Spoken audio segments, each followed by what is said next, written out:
예, 강의 시작하도록 하겠습니다. 예, 홍샘의 거꾸로 교육학. 이 거꾸로라는 말을 쓰는 이유는 그거죠. 다른 강의 같은 경우는 이제 서론이 어떻고, 본론이 어떻고, 결론이 어떻고 해서 이렇게 서서히 이렇게 나가는데, 제 강의는 결론이 뭐다부터 매번 출발을 합니다. 그래서 거꾸로 교육학이고요. 전체 일단은 접근하는 방법부터 설명을 드리면, 우리가 낼 아웃풋인 논술이 어떻게 이루어져야 되는지부터 설명을 하고요. 그 다음에 공부법 해서, 그 다음에 기출문제 경향, 패러다임, 방법론 해서 이제 접근법을 다 먼저 설명을 드릴 거예요. 그런 다음에 이게 오리엔테이션에 해당하고요. 요게 끝나고 나면 바로 이제 교육심리부터 해서 구체적인 과목으로 들어가도록 하겠습니다. 예. 일단 우리가 내야 될 아웃풋이 뭐냐라고 했을 때 당연히 논술의 시험의 결과물이죠. 그래서 아웃풋을 내는 데 있어서 필요한 점을 이제 설명을 드리면, 논술은 하나의 체계를 가져야 됩니다. 논리적인 체계를 가져야 되는데, 그렇게 하기 위해서는 이렇게 서론, 본론, 결론이라는 체계를 따라가야 되는 거죠. 그런데 이제 서론, 본론, 결론만 쓰라고 돼 있고 나머지는 그러면 아무 체계가 없는 거냐? 그렇지는 않습니다. 이런 체계를 하기 위해서 결국 논술문이라는 것 자체가 타인을 설득하기 위해서 필요한 글이기 때문에, 그러한 내용에 대해서 이제 설명을 잘 드리면 이런 거죠. 타인의 아이디어를 전달하기 위해서는 체계를 갖춰 설명을 해야 되고, 그 체계는 바로 이렇게 되겠습니다. 첫 번째는 당신이 문제 제기하는 부분이 이런 것이죠.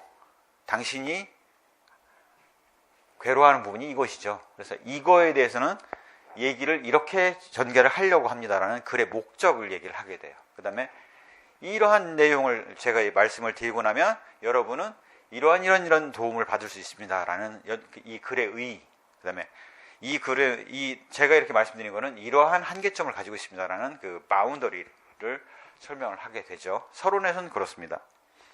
본론에 들어가게 되면 실제로 당신이 제기했던 이런 글의 목적에 맞게 이런 소결론이 도출이 됩니다라는 두 가지씩의 글을 쓰게 돼요.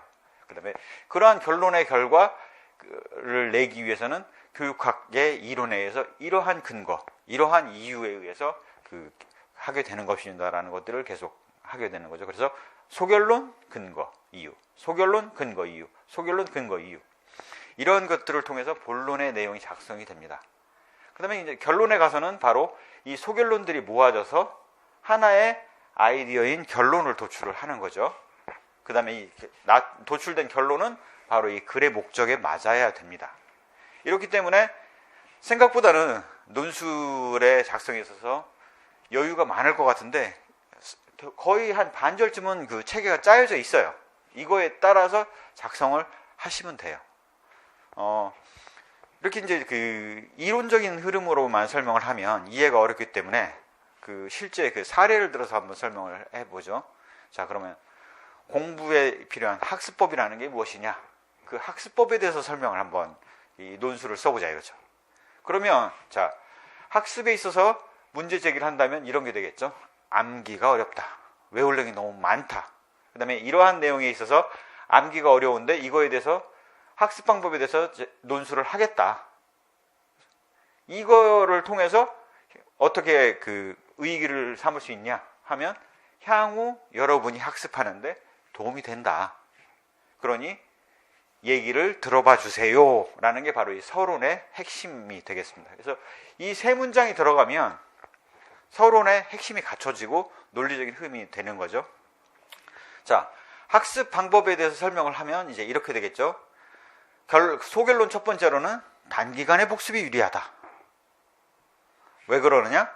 에이빙하우스의 망각 곡선에 의해서 1시간만 지나면 56%를 망각을 하니 단기간에 복습을 해서 다시 망각률을 파지율을 높이고 해서 할수록 오래 남아있기 때문에 단기간에 복습이 유리하다는 사실의 결론을 도출할 수 있는 거고요.